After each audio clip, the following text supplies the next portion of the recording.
I'm so happy to be here today, although not really under these particular circumstances, because as Bob was saying, it really is a hard time in our life.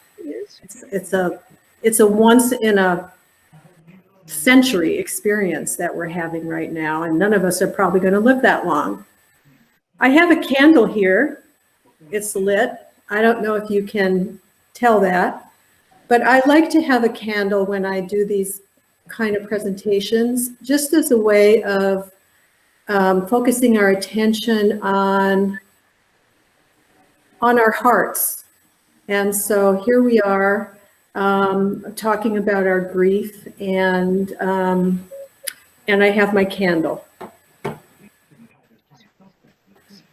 I started having an interest in death and dying when I was in my early 20s, and my younger brother died in a motorcycle crash.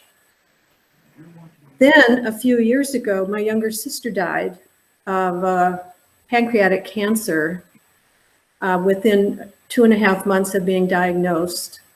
So I used to be the middle child in my family of 5 children, and now I'm the youngest, which is an okay position to have, actually. I'm going to read a poem now to get us started, now that you know a little bit about me. And it's called Walk Slowly. It's by a woman the name of Dana Falds. It only takes a minute to breathe, a moment to be still. And just like that, something in me settles, softens, makes space for imperfection. The harsh voice of judgment drops to a whisper. And I remember that life isn't a relay race. We will all cross the finish line. That waking up to life is what we were born for. As many times as I forget, catch myself charging forward without even knowing where I'm going, that many times I can make the choice to stop, to breathe and be and walk slowly into the mystery. In a few minutes, we're going to start a video for you. It's called We Are All Grieving, the name of our program today. It was published in the New York Times in late April. When I first saw the video, it made great sense to me because it talked about actually what I was feeling. And in late April, I was feeling those feelings very intensely. At this point, at the beginning of June, I think my feelings have sort of settled in a little bit. So I'm not quite as anxious, not quite as depressed as I was back then.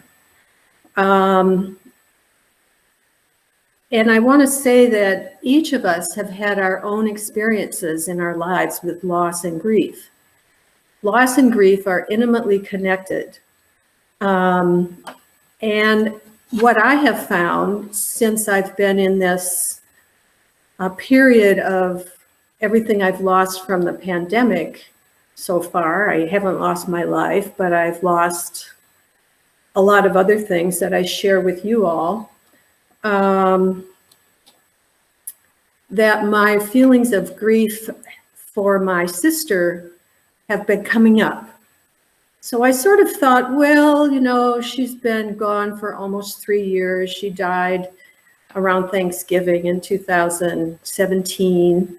Maybe I was, you know, kind of beyond the acute stage of that grief. But since the COVID virus has come into our lives, I find that grief coming up more for me again.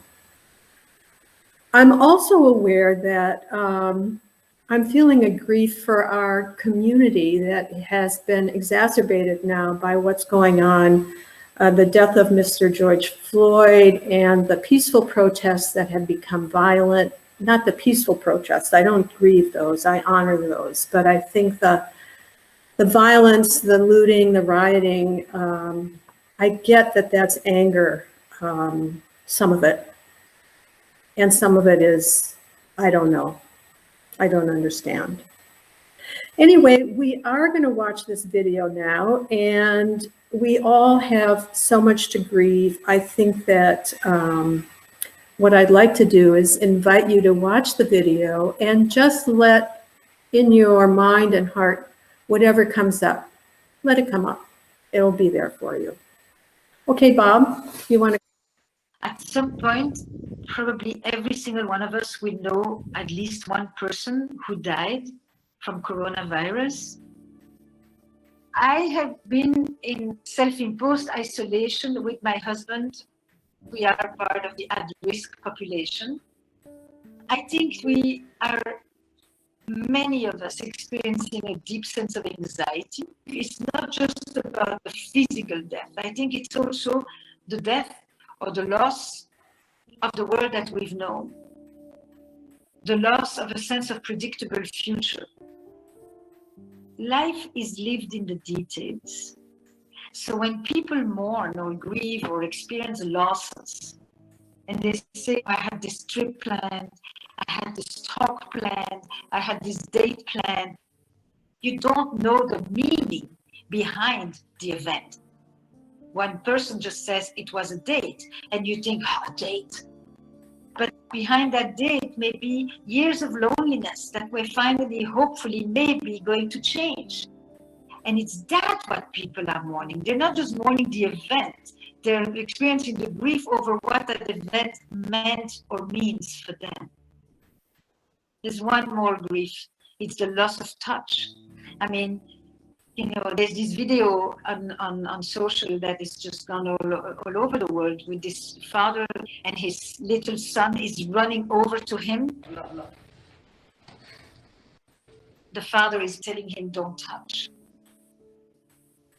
People's history with loss, with anxiety, with fears, with grief, with unresolved mourning, all of that comes to the surface. I have a son who started school was 9/11, and he finishes with the last semester of coronavirus. And he wanted to go to New York City. And I'm thinking, this is trauma coming back.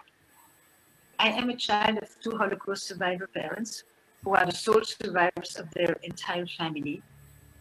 I kind of got trauma with mother's milk. I actually am the perfect person for denial because I often feel that I live in the state of what is called in my jargon counterphobic, meaning I'm so terrified that I sometimes live as if I'm fearless. But everyone saw that image of those trucks in the back of the hospitals in New York City. This is where we are putting the bodies. This is terrifying. I don't want to be that body. I live here in the small towns in upstate New York. The cemeteries are literally in the villages. They're all over. Death was part of the living. And we have moved death further away. We try to prolong life at all costs. We avoid death. And suddenly it is much closer to us. We are seeing it, we are smelling it, we are anticipating it. And we are fearing our own and that of our fellow citizens. That sense of loss that we currently have. You can't help the person who is sick. You can't say goodbye to the ones that are in the hospital and that may not come out. I have written a lot about eroticism, but not in the narrow sense of sexuality. I speak about eroticism as life force, as aliveness, vitality, vibrancy.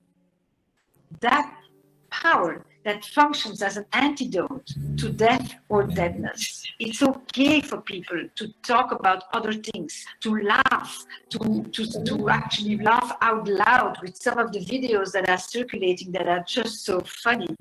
The one with the guy who puts oil on the floor and he's pretending that he's on the Stairmaster. And there is one with the guy who's dancing salsa with his hand on the mirror as if he's holding his companion. there is laughter in hell is one of the things my father always used to say. You know, it gives you distance, it gives you perspective, it gives you a sense that you're not completely at the mercy of. It's okay to laugh. I am the more anxious one amongst me and my husband, and you know, on occasion he just come up with a good joke, and it's just such a relief. We have a 35th wedding anniversary this week, and we decided we would dress up and have a date, you know, and have dinner in our kitchen. It is still okay to celebrate in the middle of grief.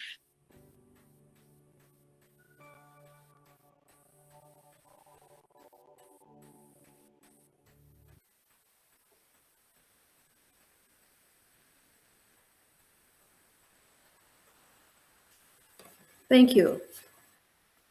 You're welcome. Sorry about the initial issues, but we got past it. Yeah, thank you. I love this video. My favorite part of the video is the man dancing with himself in the mirror. That just like opened up my heart when I saw that. So at this point, what I would like is for each of you to take a minute to think about what you have lost during this period of pandemic. Maybe you don't know a person who has died either from the pandemic or from something else during this period of time, the last few months. Maybe you do. Whatever losses are coming up for you, it could be a really small thing. You know, I can't get out and get my latte and meet with my friends. Well, that could be a big thing if you don't have coffee and milk at home, actually, but it's not a trivial thing. It's important in your life. It adds meaning to your life, and now it's gone. So whatever it is, it could be a big thing, like a cruise to Antarctica that you had planned. Whatever it is, there are probably many things, but just settle in and think for a minute about the losses that you've experienced in the last few months.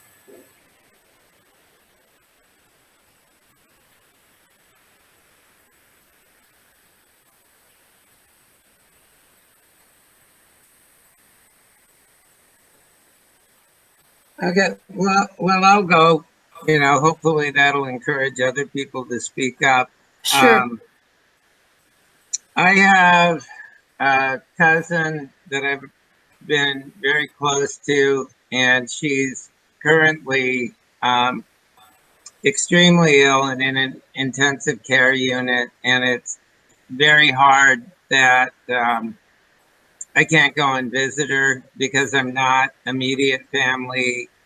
I'm not able to call into her or ask questions of the staff.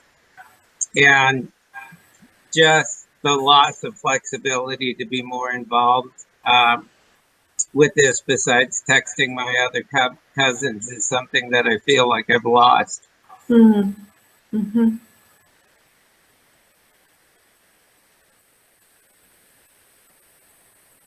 Anybody else want to talk about a loss?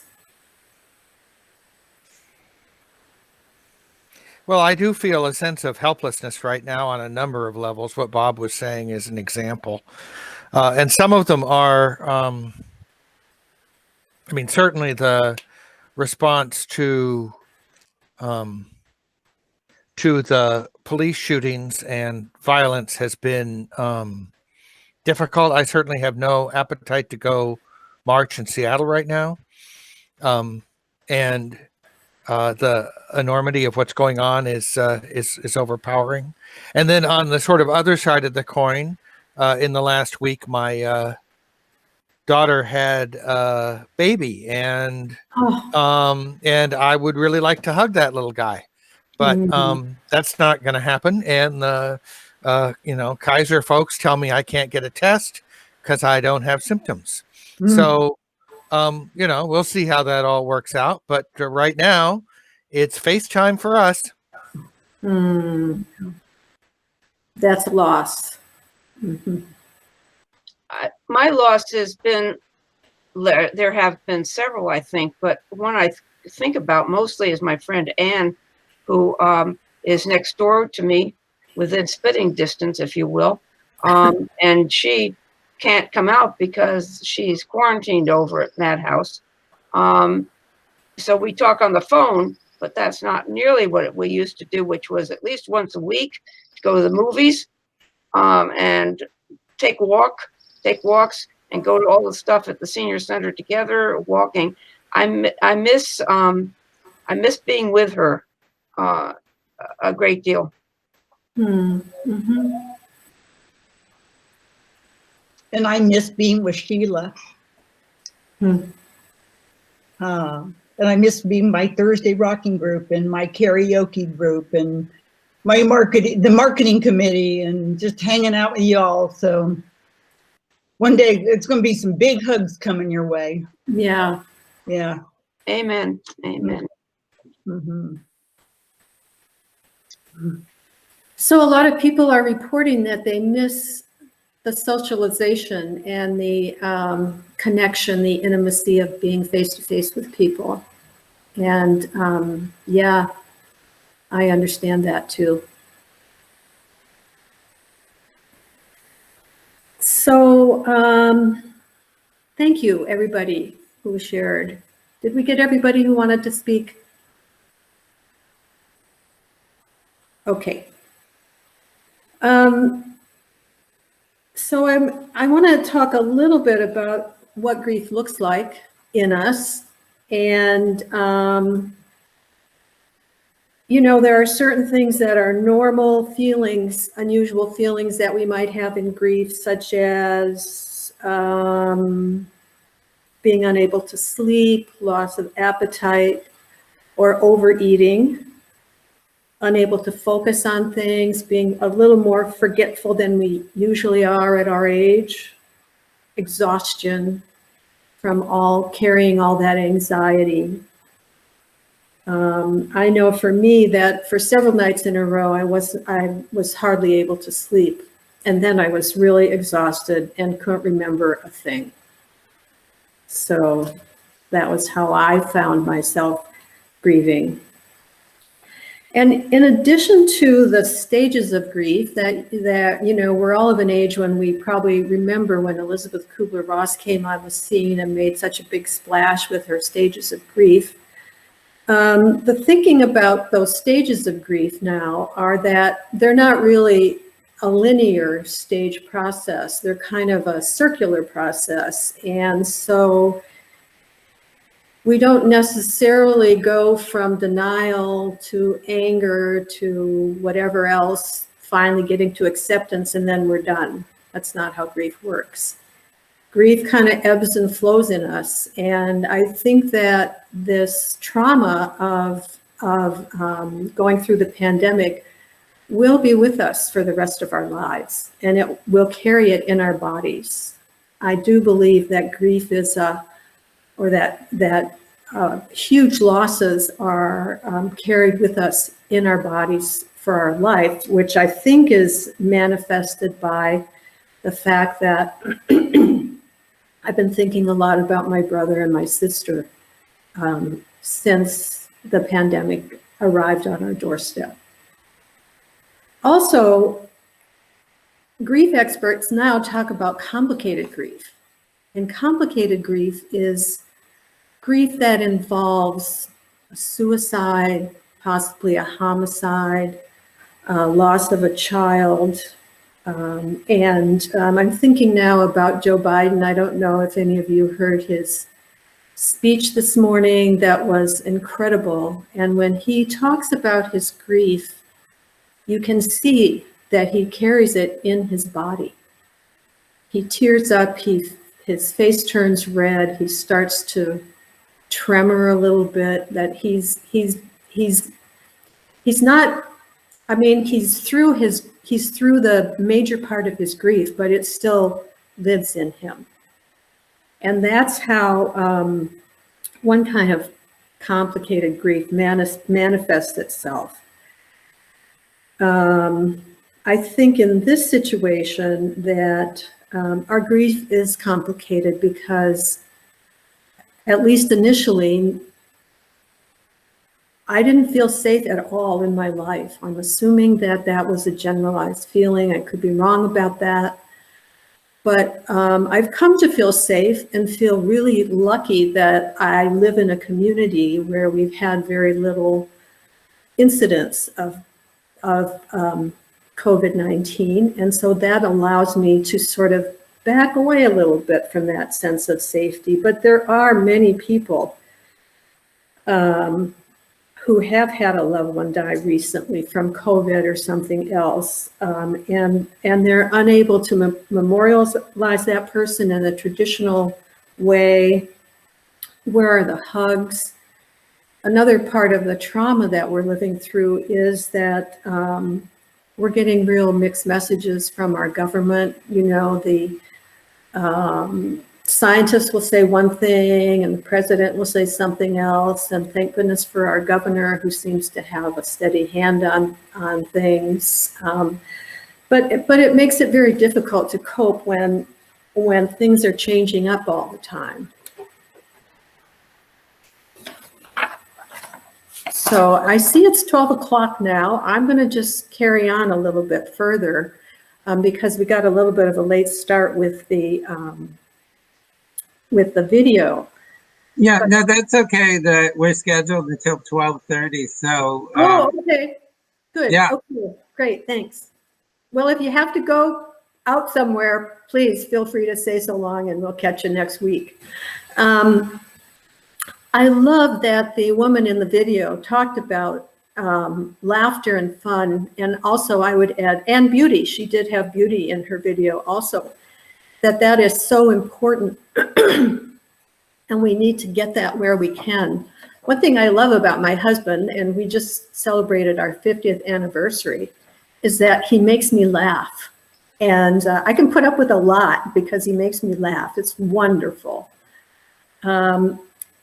And when my father died, what we did was have an informal home funeral where we sat in a large circle at my sister's house, and we basically just shared stories about my dad. We had a talking hat. You know, you've heard of a talking stick where people pass the stick around and whoever has the stick can speak.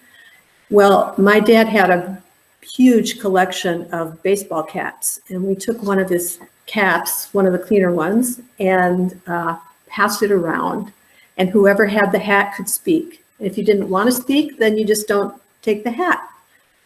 And it was so much fun because, of course, people told the fun stories that they remembered. Nobody talked really about the bad times with him. Really, it was fun, and it really relieved everybody's grieving. Thinking about that makes me think of Laughter is the Best Medicine in the Reader's Digest years ago, which was one of my favorite little books to read when I was a kid. The other thing that has been really amazing to me and so heartening has been the amount of creativity and generosity that people who have talents have shared online. It's enough really to bring tears to my eyes to see the generosity that people have come out with. And that has been a very healing thing for me as well. So now I have a little story to read. And this is a story by, where's the book? Uh-oh. I'll be right back.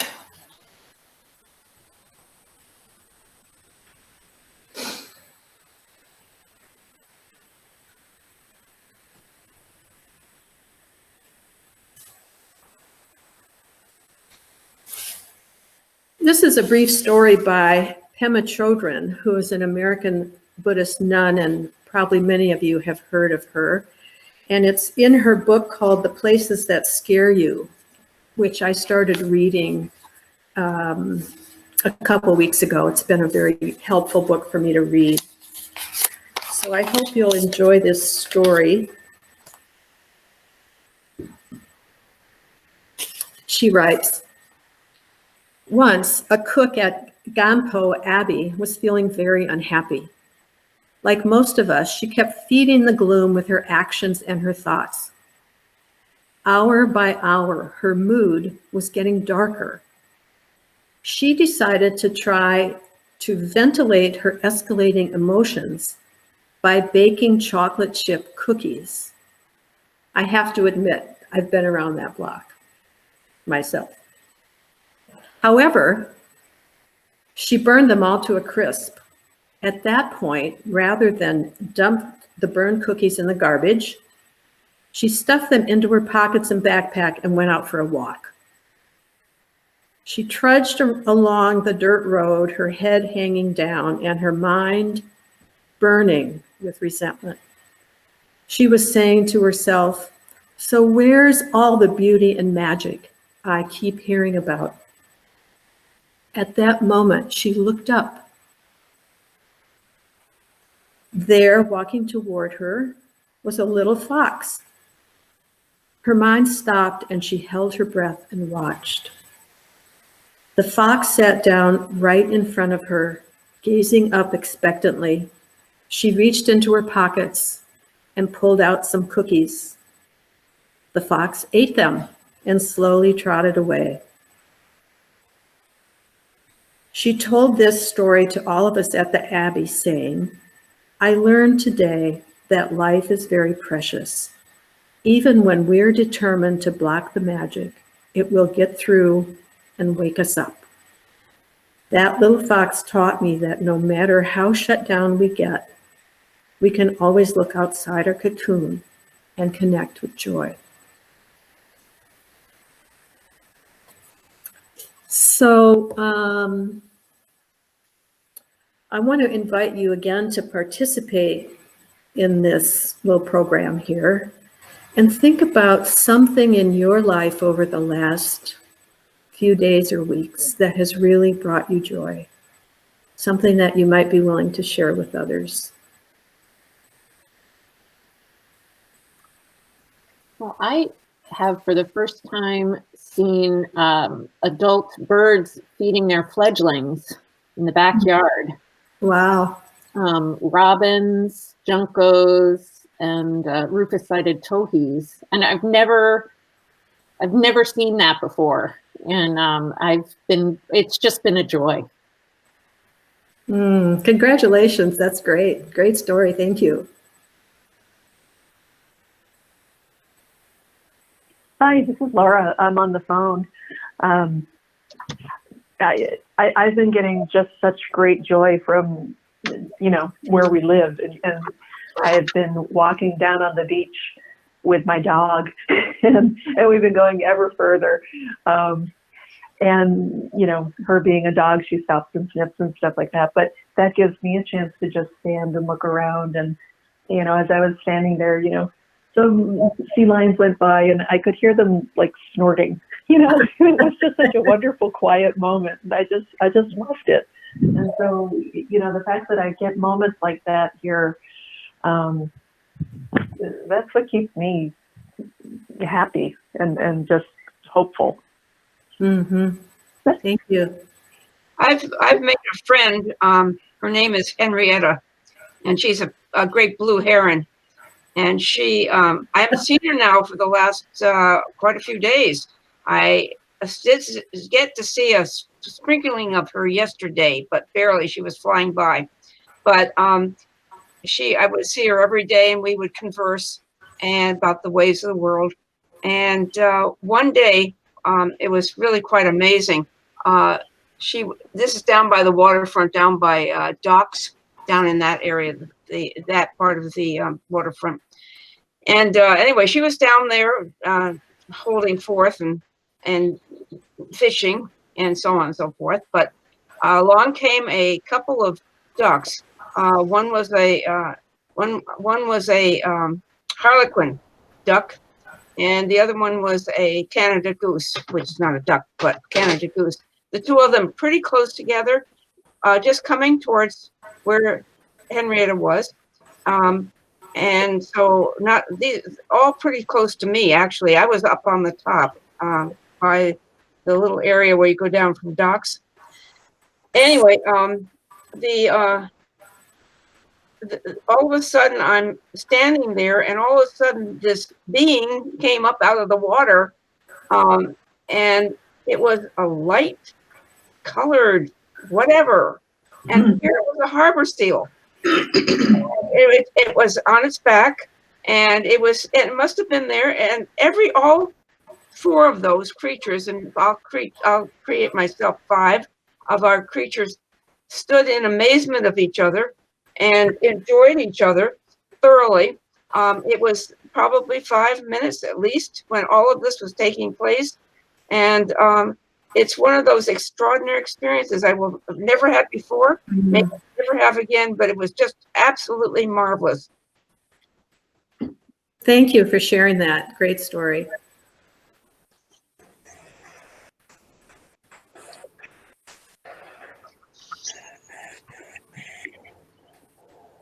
Anybody else?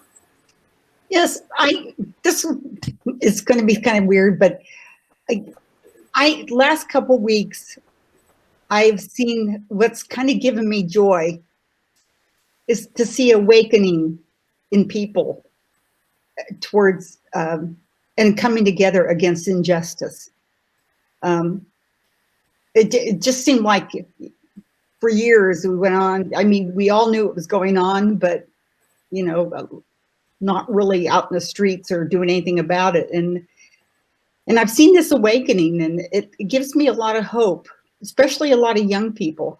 And, you know, I know that there's, you know, everybody, the media focuses on the riots and whatnot, but 99% of the people that are out there, and believe me, I know a lot of them here on Bainbridge, they're out there for the right reasons, to see justice for everybody. And that gives me joy. Thank you. Yeah, and just to add on, the racial diversity of the people that are out joining the protests, the peaceful protesters, that there's old people, young people, Caucasian people, brown people, Asians, you know, it's just that I find extremely heartening.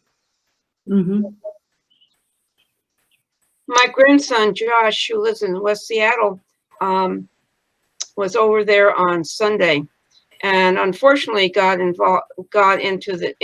tear gassed is what he got. And so much, it was bad. He was on the ground and so on and so forth. But the joy in all of this is for 3 people that I can, the thing is that it was a camera was running throughout this whole thing, and I can't believe it. But anyway, his camera, and showing these 3 young people who came to his rescue, and with the water, and telling him to blink, blink, blink, blink. And she was amazing, and just right there for him. And you know, and then he, you know, and he got up, and he's fine now. The thing is that here Josh goes back the next day. He went back yesterday to walk. He's working over there, and then after his job, he went out and walked. He's taken part in the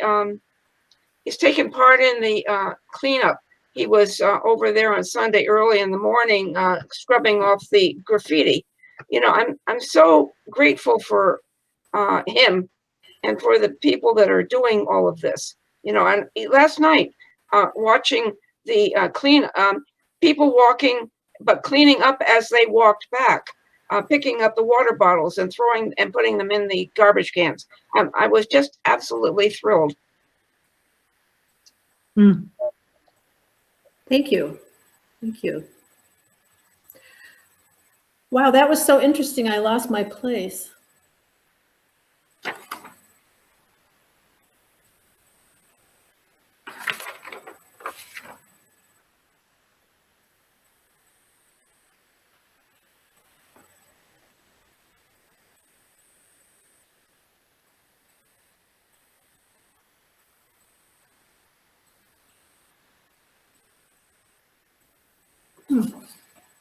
You know, Karen, I don't know about you, but I sure wish I was over there. Me too. Yeah. My doctor won't let me, but I would be there. Exactly. I can't go either. Yeah. Over, where would you want to be, Sheila? Seattle. Uh-huh. I'd like to be walking next to Josh is what I'd like to be doing. Mm-hmm. Yeah. And it's interesting because I was talking to my other grandson who also lives over in Seattle, West Seattle, and he's so frustrated. He's so frustrated because he wants so badly to get down there and walk in the protest, but he has a job. Yeah. And he's torn, absolutely torn. So he calls in wondering whether or not they could possibly find someone to take his place yesterday. And they said no, and they weren't going to be able to do that. So he had a choice. Not go, probably lose his job. Yeah. He said, like, we talked for an hour and a half last night about this and where his responsibility and where he feels he should be and all of this kind of stuff. But I could hear the frustration in his voice. He just wants so badly to be a part of that. Mm. And, maybe it will continue through the weekend. So he cuts off on, he'll be off on Friday, so he could probably go down. But I'm hope. It's an interesting thing to hear from both of them. They live together, and so Josh comes back with this incredible video, which the two of them put together, and it's just whoa, Yeah.